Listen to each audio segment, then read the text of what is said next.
इन दोस्तों, मैं आप सबों को अपने YouTube channel the success track में वेलकम करता हूं। मैं उपस्थित हूं बायोलॉजी के सेल नामक चैप्टर के साथ, जिसमें मैं करवा रहा हूं आपको ऑब्जेक्टिव प्रश्न। तो इसी ऑब्जेक्टिव प्रश्न के अंतर्गत वीडियो 1 में मैंने क्वेश्चन 1 से लेकर 25 तक करवा दिया। अब वीडियो नंबर 2 में हम लोग करेंगे क्वेश्चन 26 से आगे। तो पहला प्रश्न ये रहा आपके स्क्रीन पर, कह रहा निम्नलिखित में से किस कोशिका अंगक से लाइसोसोम बनता है। तो लाइसोसोम जो बनने का काम करता है, लाइसोसोम जो बनाने का काम करता है वो करता है गोल्जी बॉडी। कौन करता है? गोल्जी बॉडी करता है।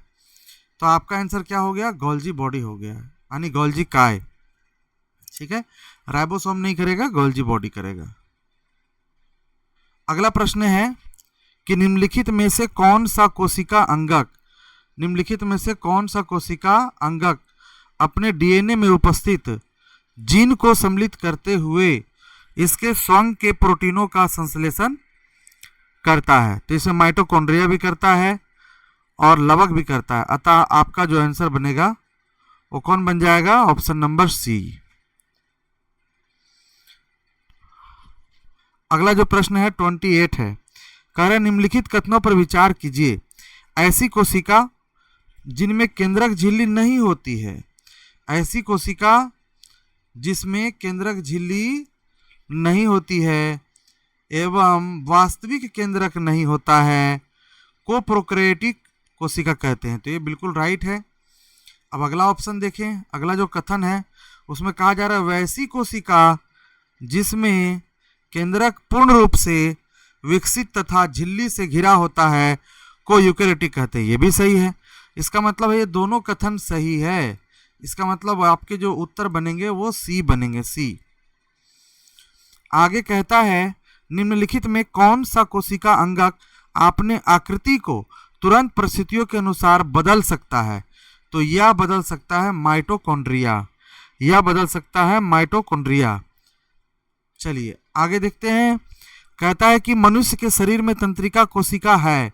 सबसे छोटी कोशिका नहीं, तंत्रिका कोशिका तो सबसे छोटी नहीं होती है।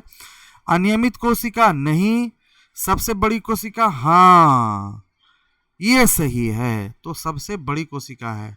तो आपका आंसर हो जाएगा ऑप्शन नंबर सी। आगे प्रश्न में कह रहा है कि एक प्रारूपिक कोशिका के अंतर्गत, एक प्रारूपिक कोशिका के अंतर्गत है डैश, कौन सा है? तो केवल साइटोसोम नहीं, ये नहीं है। कोशिका द्रव्य एवं केंद्रक, ये भी नहीं है। कोशिका झिल्ली एवं केंद्रक, ये भी नहीं है। साइटोसोम के साथ केंद्रक होना चाहिए, यानी ऑप्शन नंबर डी इस प्रश्न के उत्तर हो गए हैं। आइए आगे देखते हैं। कह रहा है सेंट्रोसोम विशेष रूप से भाग लेता है। तो सेंट्रोसोम जो भाग लेता है वो किस में भाग लेता है? कोशिका द्रव्य के निर्माण में, जी नहीं। केंद्रक विभाजन में, जी नहीं।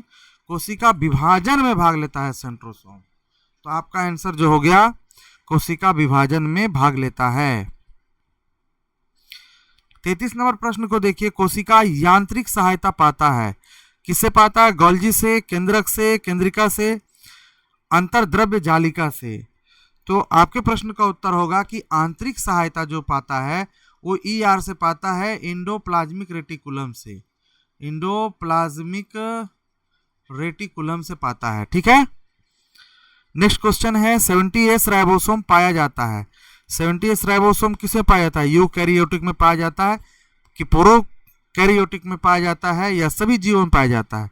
तो आपका जो आंसर हो गया वो बी हो गया, प्रोकैरियोट में पाया जाता है, प्रोकैरियोट में पाया जाता है। अगला सवाल है रंगीन लवक को कहा जाता है।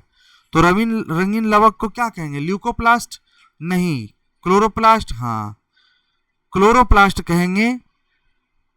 क्लोरोप्लास्ट नहीं, क्लोरोप्लास्ट नहीं, सॉरी, क्रोमोप्लास्ट कहेंगे, क्योंकि क्लोरोप्लास्ट नहीं कहना है इसमें, क्योंकि क्लोरोप्लास्ट के अंतर्गत ही, क्रोमोप्लास्ट के अंतर्गत ही हम सभी जो है, जैसे गाजर का रंग क्या है, किसके द्वारा होता है, तो ये सारी चीजें हम लोग क्रोमोप्लास्ट में पढ़ते हैं।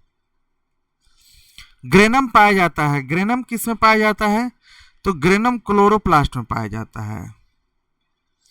प्लाज्मा झिल्ली को बनाता है, प्लाज्मा झिल्ली को क्या बनाता है? प्रोटीन, सेलुलोज, वसा या लिपोप्रोटीन बनाता है? कौन बनाता है? तो आपके प्रश्न का उत्तर होगा लिपोप्रोटीन। अगला है प्रोटीन संश्लेषण से संबंध है। प्रोटीन का संश्लेषण कौन करता है? तो आपका राइबोसोम करता है। अगर इसमें राइबोसोम नहीं होता और ऑप्शन में एंडोप्लाज्मिक रेटिकुलम होता तो आप एंडोप्लाज्मिक रेटिकुलम मार सकते थे आंसर। क्रोमोसोम के अंतर्गत के अंतिम सिरा को क्या कहते हैं? क्रोमोसोम के अंतिम सिरा को क्रोमोमियर कहते हैं, सेंट्रोमियर, टीलोमियर कहते हैं, टीलोमियर कहते हैं। आंसर हो गया सी। 40 केंद्रक झिल्ली एवं माइटोकॉन्ड्रिया नहीं होता है। केंद्रक झिल्ली एवं माइटोकॉन्ड्रिया नहीं होता है, किसमें नहीं होता है ये देखना है। शुक्राणु कोशिका में, स्पंज कोशिका में, बैक्टीरिया में, तो ये बैक्टीरिया में नहीं होता है। 41 नंबर प्रश्न, अंतर्द्रव्य जालिका केंद्र है किसका? श्वसन का, पाचन का, वसा संश्लेषण का या प्रोटीन का? तो प्रोटीन संश्लेषण का है, प्रोटीन संश्लेषण का इसका आंसर होगा। 42 नंबर प्रश्न, निम्नलिखित किसकी अनुपस्थिति से पादप कोशिका जंतु कोशिका से भिन्न है? तो ये किसके कारण हो जाता है? ये तो डायरेक्ट आंसर है, सेट्रियोल के कारण ही ऐसा होता है। ठीक है। अब है लाइसोसोम में जमा होता है, ग्लाइकोप्रोटीन नहीं, वसा नहीं, आरएनए नहीं, पाचक एंजाइम जमा रहता है लाइसोसोम में। अगला है माइटोकॉन्ड्रिया का दीवार बना होता है। माइटोकॉन्ड्रिया का दीवार किससे बना होता है? तो लिपोप्रोटीन से बना होता है, लिपोप्रोटीन से डायरेक्ट ये। अगला प्रश्न, माइटोकॉन्ड्रिया का संबंध किससे है?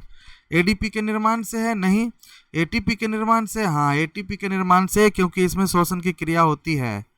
माइटोकॉन्ड्रिया का संबंध एटीपी के निर्माण से है। पॉलीसोम क्या है? पॉलीसोम क्या है?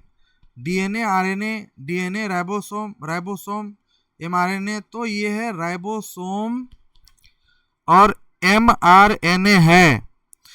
आगे है जीवित कोशिका के भीतर, जीवित कोशिका के भीतर ऊर्जा स्रोत है।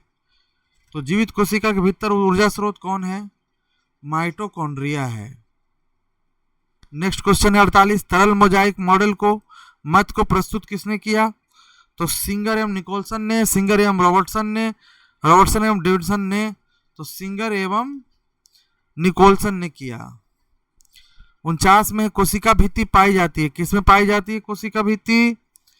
तो कोशिका भित्ति जंतु में तो नहीं पाई जाती है, अमीबा में पाई जाती है, युग्लिना में पाई जाती है, नहीं। तो 49 का डी है, पादप कोशिका में कोशिका भित्ति पाया जाता है। अवर्णी लवक का मुख्य कार्य क्या है? अवर्णी लवक का मुख्य कार्य क्या है? प्रकाश संश्लेषण करना, खाद्य पदार्थों का संचयन करना, परागकण में सहायता करना या उत्सर्जन करना? तो खाद्य पदार्थों का संचयन करना। पुरकिंजे ने कोशिका संरचना के किस भाग की खोज की थी? पुरकिंजे ने कोशिका संरचना के किस भाग की खोज की थी? तो आंसर होगा जीव द्रव्य, आंसर होगा जीव द्रव्य। 52 नंबर प्रश्न, जीव द्रव्य सम्मिलित रूप से बना होता है। जीव द्रव्य किसका बना होता है? कोशिका द्रव्य माइटोकॉन्ड्रिया से, या कोशिका द्रव्य एवं केंद्रक से, या कोशिका एवं कोशिका से, केंद्रक एवं कोशिका से, या फिर केंद्रक एवं ईआर से। तो दोस्तों जो कोशिका द्रव्य जो है, जीव द्रव्य सम्मिलित जो रहता है, किसमें रहता है? कोशिका द्रव्य एवं केंद्रक में रहता है, कोशिका द्रव्य एवं केंद्रक में रहता है। तो दोस्तों इसी के साथ आज का ये सेशन समाप्त हुआ। कैसा लगा आपको ये सेशन?